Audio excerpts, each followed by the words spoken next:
He's a cult film icon known for unforgettable roles in projects like The Evil Dead, Bubba Hotep, and the Spider-Man franchise, plus so much more. Now Bruce Campbell is back with a personal project, actually. It's his new independent film. It's called Ernie and Emma, and it tells the story of love, loss, and rediscovering purpose on a heartfelt road trip through the lovely state of Oregon. So Bruce joins us now to talk about the film, his legendary career, and so much more. So great to have you here, Bruce. Thank you. Pleasure to be here. Yes. In beautiful Boise. And it's a gorgeous day out, too, right now. It really is. Lovely I just wish the weather was better for tonight's show. I just wish. You just wish? Yeah. It's going to be 65 and sunny and beautiful. And beautiful, I Oh, my know. God. Yeah, no one will go because I'll be hiking.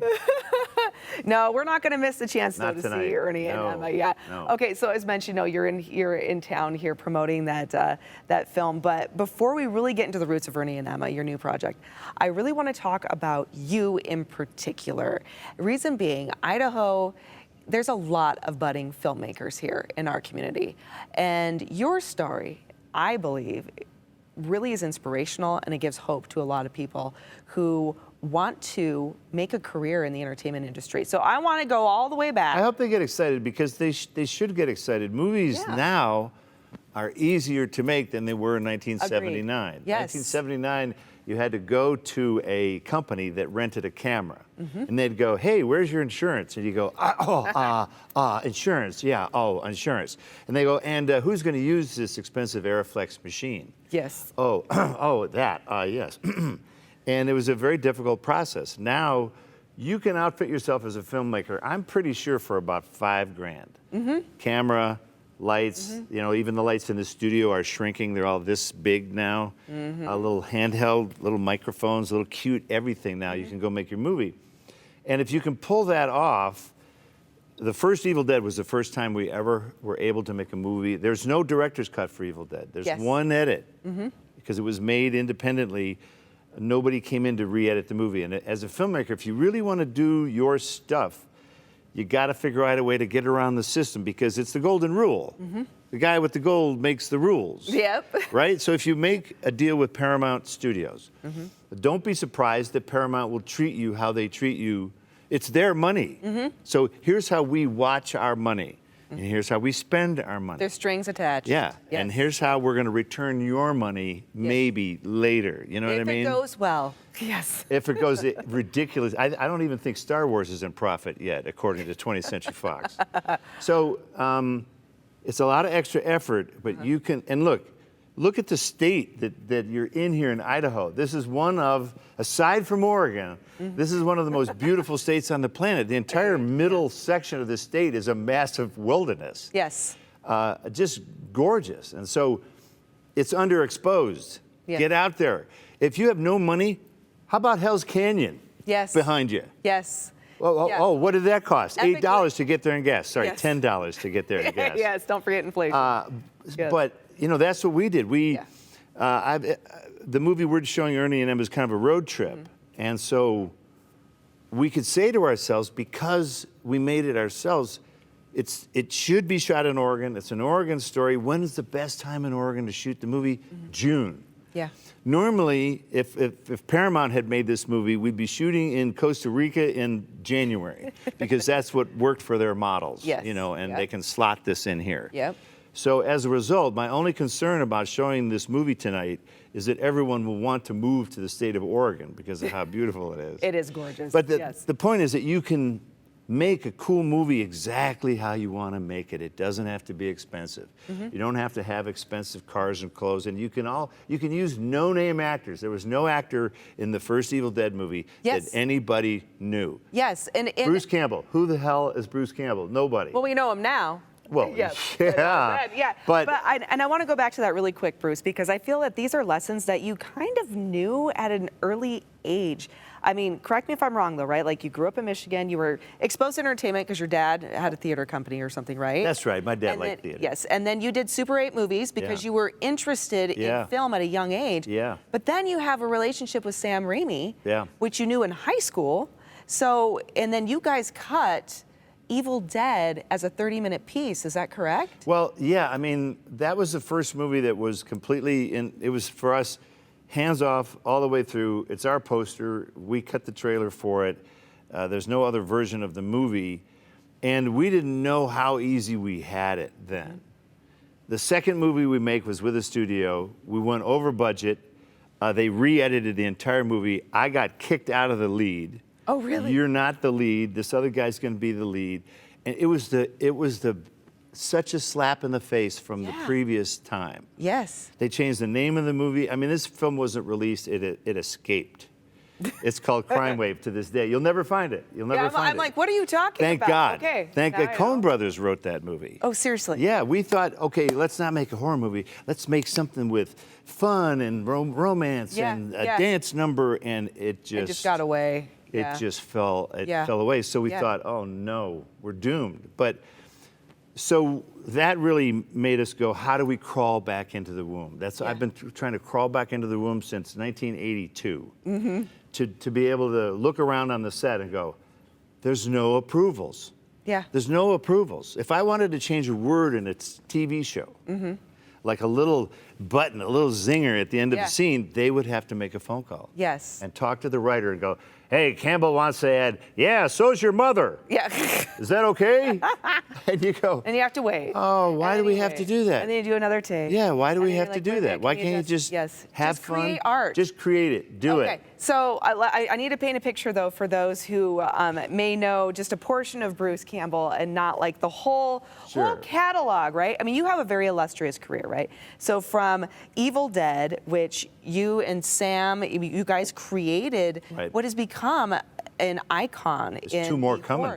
Right? You can't kill them. No, seriously. It's like the Evil Dead. You can't kill them. Yeah, I was going to say they're the Evil Dead. They are. But you got Evil Dead, you got Army of Darkness. You have comic books, video games, musicals that have come from this creation that you guys have. Yeah. I mean, that is so inspiring. There are so many people watching right now that are in high school, that are in college, that are aspiring to create. Just don't expect to have a franchise. We never expected to have it. It's not a franchise. Did you ever anticipate when you guys were creating this what it might become? No. George Lucas woke up and went, oh, a trilogy. I see a trilogy. And it's always been the trilogy. Oh, no. There's 6 more. Oh, they're all tied together, in this beautiful mosaic. We make a movie, Evil Dead makes money. We make a second movie because we didn't want to just make horror movies. It bombs. We were like, oh no, we have to go back and make horror again or something, So the moral of the story is stick with your guns, stick with what works for you, because once you learn all the tricks, there should be a point where you don't have to put up with silly stuff anymore. I'm the oldest guy on all of my film sets now, and all these directors are 25, which is fine. But you don't know what you're doing, and my favorite thing is filmmakers it's a badge of honor. We shot 18-hour days. I'm like, okay, then you're an idiot. you don't Work smarter, not harder. You don't know what's going on. Yes, After 12 hours, man, I got to be home watching Lawrence Welk. Yes. I mean, forget it. I'm on my electric bike.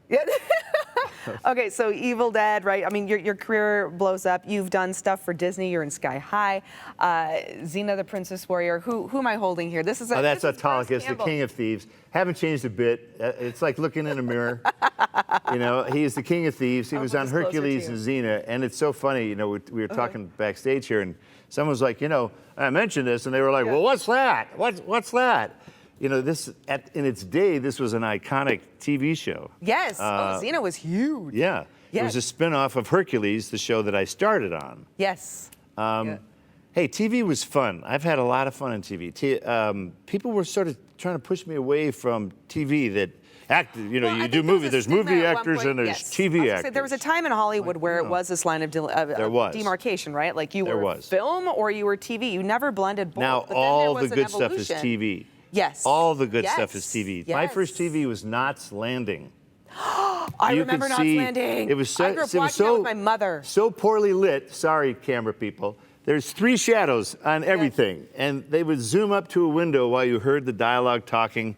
It was me and Michelle Lee in a scene, the most awkward, stilted scene you've ever seen in your life. That was television, and I got home after doing that.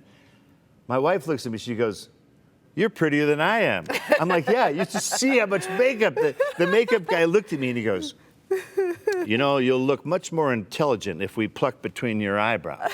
I was like, oh my God, what is this Hollywood crap? So pluck, Yes. pluck, pluck, pluck, pluck. Yep, yep. And I then didn't all of a do- sudden your IQ went up. I It's didn't amazing. do TV for 5 years after that because Really? it was such, because you would do a take and the camera person would look to Michelle Lee. Yeah. No, she would look to the camera person. Hey, Benny, good? And he's not going to say it was bad. Yeah, good. All right, moving on. They would do one take of everything. Really? Because they were 5, 6 years into the show. They were done. They're done. They Yes, I was going to say it was good enough. They were done. It was good enough. I Yeah. came up to the prop guy. Yep, I go, yep. I'm a businessman. I think I'd have a wedding ring, and I'm doing a business transaction, a briefcase. I gave him 3 or 4 things, thinking he would already have them for me. He goes, okay, I guess I'll go to the locker and get some stuff. He didn't even have anything for me. He had nothing for me because he wanted to smoke cigars in the back lounge. I don't know what he wanted to do. I'm like, this is professional Hollywood? I mean, we shot on the MGM stage. And what was this era, would you say? Oh, in Hollywood? 83. In the 80s. Okay, yeah. Yeah, this was big hair, 80s, Yeah. lit, Yep. Dynasty, Yes. bad television. I mean, Yes. really, Aaron Spelling. Sorry, Aaron, bad television. And Uh-oh. now look, I mean, every big actor is on a TV show. The Yes. Bear, and Yes. Johnny Bernthal. Yes. Everything is Yeah. on television, Well, and it's great to see. Streaming has kind of somewhat blended, I think, some of the approach. Streaming is between movies film- now. Yes, Now it's TV has to movies go. and TV yes. Oh no, we have to Yes. look like a movie. Yes, yes, yeah. They're kind of blending the cinematic, They but then are. kind of somewhat of the production and delivery of TV. And I guess it's a okay whole because new at the end era. of the day, it's just entertainment. I don't think Yes. people care whether it's a streamer or in theaters. Yep. It doesn't matter. They want to be entertained. They do. Okay, which brings us to Ernie and Emma. Okay, That's so right. I mean, Ernie and Emma is quite a departure from Evil Dead. and It's a Army of pivot. Darkness. We call very it a big pivot. A pivot. Yeah, I'm Okay, pivoting. You're pivoting. So explain this pivot. Right, I know that this is a production. Again, Bruce, you seem to be a person of relationships. I have to say, you love to work, and I don't want to be speaking for you, but it seems that you love to work within people that you know, Oh, yeah, and groups and sure. communities that are going to appreciate the art and the process in which you're adventuring to Just do. the way we like to do stuff. I blew the Yeah. Evil Dead dog whistle. Yeah. Got Joe LaDuca, our composer from Evil Dead. I went, Joe, I got another one for you. Yeah. 45 years later, let's do it. He's like, okay. So I got a lot of folks that I had known in the past because it just makes it an easier thing to do. And look, I was stomping around the house for years in front of my wife. You know what? We're not going to be part of this system. Not us. Not us. And she looks at me. She goes, you know, you're not getting any younger, buddy. When is this going to happen? Mm-hmm. So she greenlit it.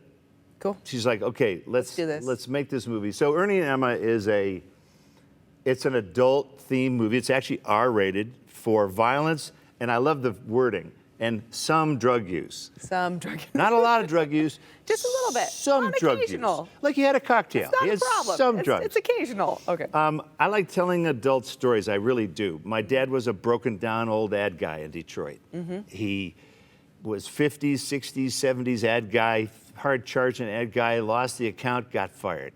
Yeah. In his 50s. And you don't want to be a 50-year-old ad guy. Yeah. And I knew what it did to his psyche.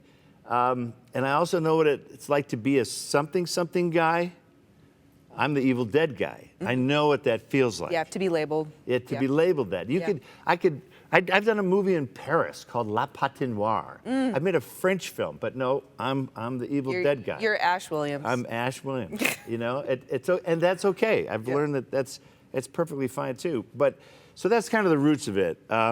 This guy's a pear salesman, and I don't think there's ever been a portrayal of a pear salesman. Not that I can So if you recall. actually want to see a unique movie, this is it. This is your chance to see it. He's the Willie Loman of the pear industry. Oh, there you go. And he laments, and he's a guy who is so completely unprepared for his wife to die. And she does. And thankfully, she loves him. Mm-hmm. And so from beyond the grave, she actually sends him a letter with a safety deposit key. Uh-huh. She's like, I just want to do this the old-fashioned way. This is just between us. And he's like, oh, my God, what is in there? It's either really bad or really good. Like the Russians have taken over the house or something, or it's a lottery ticket. What is it? So it's a list of what she wants him to do with her ashes, and it's it's a journey definitely of discovery of their past, of their lives. Some of it is happy and fun, and some of it is not fun at all. And she's like, dude, you have to deal with this. I don't care. You have to. Making him face His past, fears, face his failures, his fears. And so it's challenging, but you know, I'm in my golden years now. When you get to my age, stuff has happened to you. People have died. You have had divorces, and your businesses have gone up and down. You've lived through that stuff. And now, and I'm okay telling that story now. When I was 21, yeah, let's make a horror movie. Yeah, hit me with the blood. Come on. Oh, I'm fighting a demon. Yeah. Oh, cool. There's a tennis ball on a stick. Yeah, come on, let's do that.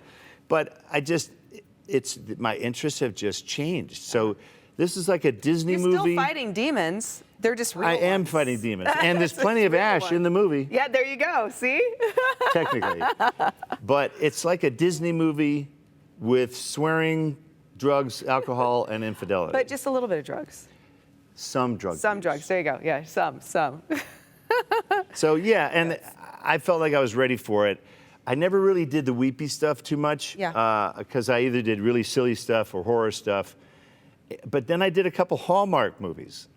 And Hallmark movies are hilarious because those are weepers. There's got to be some weepage. 90% weeping. I know There's a some lot of people weepage. that watch Hallmark. And I make have sure to they have say, Kleenex. Yeah. after doing Hallmark movies, I discovered how many people watch Hallmark Yes. movies. Oh, yes. I could do Evil Dead movies till I drop, and you'll get some people who say, "Hey, I saw your movie." You do a Hallmark movie, like people stopping on the street. Oh, hey, and they never tell anybody that they watched it. A Hallmark movie. Yeah. But you know, It's like a guilty but pleasure. those are a good practice toward doing the dramatic stuff. Yes. And as an actor, you actually have to be able to do song and dance, comedy, drama, whatever. So I just wanted to kind of mix it up. But I call this movie a sunrise story. So it's okay to bring a date to this movie. It's actually as long as you like the person you're with. Because I want people to feel good. Yes. At the end of the movie. I have no desire to have them feel wiped out or depressed.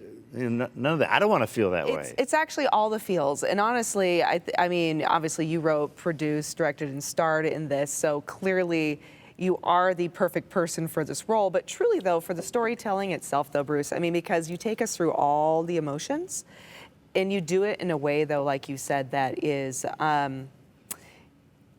comforting, if you will, right? So it's like you go to these dark places, but also on the upside, you know, you can't have the negative without the positive, and you just kind of remind us. You bring back the humor that you are so good at delivering, which is great. Yeah, I want to share with you one of my favorite moments in the trailer. Okay. Is when you're getting out of the river, and you're looking for your dead wife, and the reaction of the guy on the shore is just like it's sweet because he's like, "Whoa, are you okay?" And you're like, "I'm just looking for my wife," and he's like, "Oh my gosh," because I'm looking for my wife. She fell out. Yeah, fell out in the river of the kayak. Yes, yep, in the river. Yeah. And he goes, "Oh my God!" And then Ernie says, "It's all right. She's already dead." Yes, she's already. And the guy's like, "Oh my God! Don't give up hope." Yeah. So it's a goofy little movie that we hope people will have fun with. Yes. And it's short. You can do something later tonight. I mean, you'll be out of there. What's the full run of it? What's the full? Oh, it's 88 minutes of raw dynamite. And I think I think because it's a low budget movie, there's so many people we have to thank. I think the credits are 5 minutes long. Yes. It's long as Star Wars, the end crawl. Do you have a theme song to it as well? No, just Joe LaDuca. Okay, really quick before we wrap here, Bruce, help our viewers understand, though, why they should be supporting independent film. Why is independent film such an important part of the entertainment industry? Ernie and Emma, even if it sucks, was an undeveloped motion picture.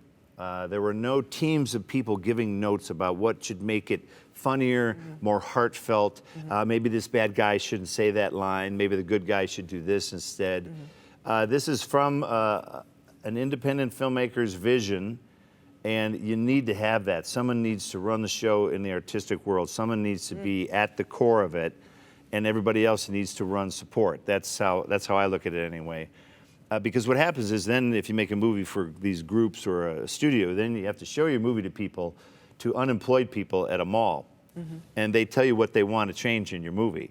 And I'm like, so you're gonna give me notes from an unemployed guy at a mall? How's that gonna work? You know, so you can avoid all that stuff, and that's really what we're hoping to do. And I just hope that that's the takeaway. And as an independent filmmaker, that's the goal. You're in a creative industry.